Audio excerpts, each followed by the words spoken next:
Y para hablar más a fondo del panorama, las estadísticas que se tienen y que algunos han hecho sobre este panorama de violencia que se vive en el país, saludo con gusto a Luis Carlos Sánchez Díaz, él es investigador en Causa en Común. Luis, muy buenos días.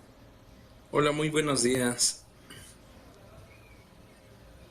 Gracias por estar con nosotros. Muy buenos días, Lidia. En Causa en Común recabaron todas estas notas que hablan de masacres que se han cometido en nuestro país y tenemos la cifra de al menos 150 masacres en lo que va del año en México. ¿Nos puedes contar a grandes rasgos, Luis, estos datos que si bien autoridades federales aseguran los casos van disminuyendo, pero la violencia con las que lo hacen pues han ido incrementando? En efecto, Lidia, la intención de este trabajo es mostrar no solamente los datos, porque creo que a veces resultan insuficientes para dar las características de estos hechos atroces. Y en este sentido creo que es importante cualificar de qué manera se están realizando este tipo de masacres, de asesinatos de mujeres con crueldad extrema, etcétera. Y creo que en este sentido es importante ver lo que ocurre en cada entidad. Por ejemplo, tú mencionabas 150 masacres, de esas 25 en Michoacán, 14 en Guanajuato, 14 en Zacatecas, en donde pues desafortunadamente vemos que hay un despliegue de Fuerzas Armadas que no ha funcionado, ¿no? Y para muestra un botón, pues lo que pasó el día de ayer en Michoacán y de todo este video que se estaba circulando. Por supuesto. ¿Qué es lo que le falta a la estrategia? O bueno, si es que hay una estrategia de seguridad. ¿Tenemos algún foco rojo en los estados? ¿También nos podrías compartir? Creo que existen, o sea, desafortunadamente la violencia se sigue incrementando y se sigue fortaleciendo en algunas entidades. Por ejemplo, en Zacatecas, donde te mencionaba, pues vemos constantemente un incremento de la violencia, de masacres, de asesinatos de niños, de adolescentes también, de algunas de la presentación de cuerpos mutilados, el calcinamiento, etcétera. También hay entidades como Baja California, en donde en este último año, en el análisis que realizamos durante este cuatrienio, vemos que sí hay un incremento sustancial de la violencia y principalmente entre grupos de la delincuencia organizada. ¿Ha perdido el control el gobierno federal? ¿O qué es lo que está pasando? Porque hemos visto este incremento en la violencia que se realizan estos actos. Ya mencionabas, y a mí me llama muchísimo la atención, por ejemplo, el acto o la atrocidad de calcinamiento que teníamos en enero, febrero, 29 casos y de marzo a abril incrementamos a 53 casos. ¿Qué está pasando? Como bien mencionó Lidia, creo que hay que plantear que no hay una estrategia. O la supuesta estrategia de abrazos y no balazos, pues sabemos que no ha funcionado en ninguna entidad del país.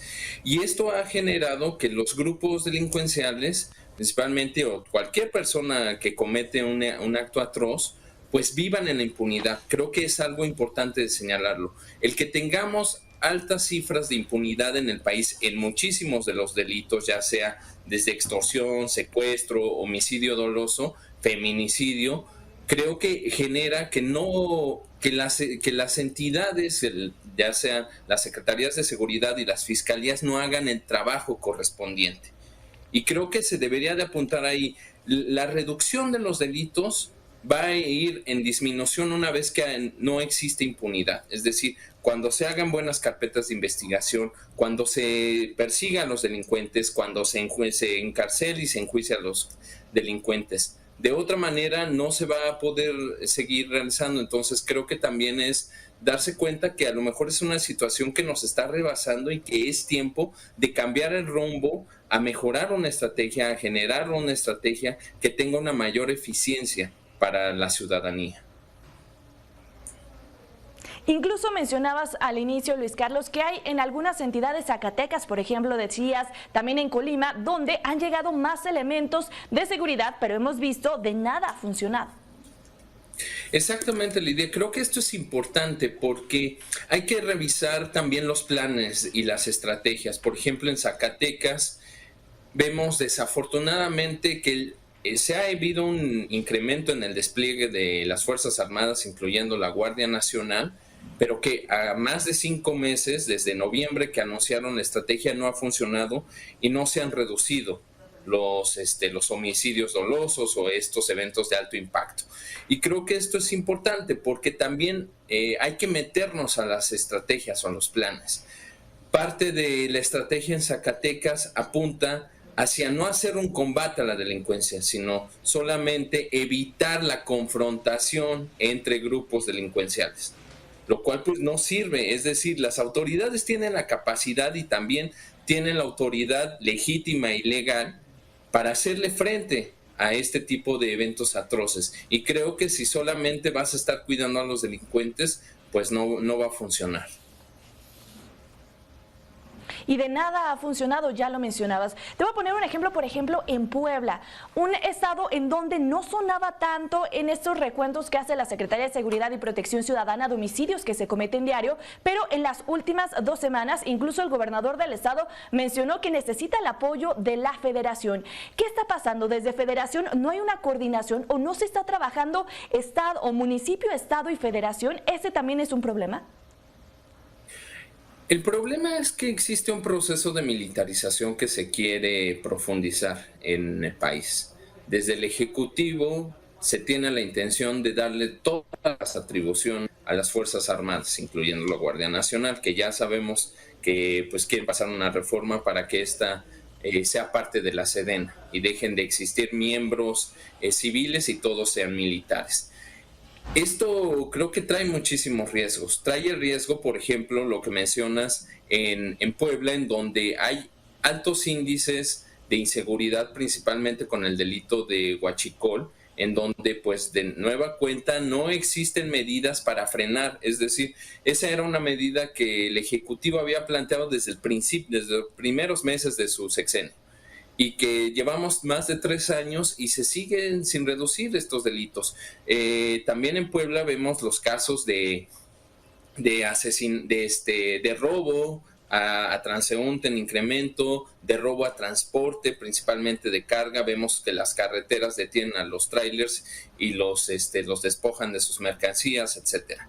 Y creo que esto es algo importante de señalarlo, que si no hay una estrategia coordinada, si no se refuerzan también presupuestalmente a las corporaciones policíacas a nivel municipal y a nivel estatal, no se va a poder realizar ningún cambio. Es decir, también tenemos que, en Causa en Común, proponemos que las corporaciones policíacas son fundamentales para generar nuevas, mejores estrategias de seguridad y no este proceso de militarización que se está arraigando en todo el país. Como conclusión, Luis, ustedes colocan algunas propuestas en este análisis que realizan. ¿Nos podrías compartir 2? Ya hablabas sobre la militarización, también la capacitación de algunos de los policías, la coordinación que debe haber en los 3 niveles de gobierno. ¿Qué más? Creo que es importante también el papel de la ciudadanía y de la sociedad en este problema. Vemos desafortunadamente una normalización de esta violencia que existe en México. Es decir, a pocas personas les parece relevante que existan 150 masacres o que existan 246 asesinatos de mujeres con crueldad extrema. Creo que eso es lo que también nos deberíamos de cuestionar como sociedad. ¿Por qué seguimos normalizando y en muchísimas ocasiones romantizando a la delincuencia organizada? Entonces creo que debemos de quitarnos ese velo y también generar nuevas propuestas en donde nosotros tengamos que exigirle a nuestras autoridades que hagan su trabajo. Es decir, que tienen la responsabilidad de combatir a la delincuencia, de garantizar la seguridad de la ciudadanía, de dejar de revictimizar a las personas. Es decir, vemos los casos de desapariciones, etcétera, y constantemente se revictimiza a las personas y a los familiares. Y entonces creo que también es indispensable que este tipo de acumulación que nosotros pensamos de violencias y atrocidades también refleja una patología grave a nivel social. ¿Y qué tenemos que hacer? Pues esto es un reto social mayúsculo. ¿Y por qué lo menciono? Porque más allá de un enfoque policial o militar, se necesitan sumar enfoques psicológicos, es decir, trabajar desde lo local para ver qué está pasando con la violencia. Es decir, porque también no hay que seguir normalizando el discurso de que todas las violencias en México se vinculan con el crimen organizado. En este informe sabemos muy bien que delitos como el asesinato de mujeres con crueldad extrema, el asesinato de niños, niñas y adolescentes o las violaciones agravadas no tienen que ver necesariamente con la delincuencia organizada, sino tienen que ver, por ejemplo, en el asesinato de mujeres con crueldad extrema, con aquellos círculos más cercanos a la víctima. Entonces, muchas de las notas reflejan y de las investigaciones en donde aquella mujer que fue violentada y que fue desafortunadamente asesinada, pues fue víctima de algún familiar o de algún conocido. Entonces creo que este es el sentido de también tenemos un reto de patología psicológica que tendríamos que resolver y las instituciones no están haciendo nada. Al contrario, se les está quitando más dinero a los centros de readaptación, también se le está quitando o desmantelando las estructuras de programas del sector salud para salud psicológica o emocional. Entonces creo que también tendríamos que ver cómo fortalecer e incluir de manera prioritaria una atención a la sociedad. Y es lo que te digo, dejar de normalizar la violencia también atraviesa por trabajar en lo local y trabajar con los individuos que están ejerciendo esa violencia. Muchísimas gracias, Luis Carlos Sánchez Díaz, investigador en Causa en Común. Estoy segura, vamos a seguir comentando en próximos días sobre este tema que aqueja a nuestra sociedad. Muchísimas gracias, buen día. Excelente día, Lidia.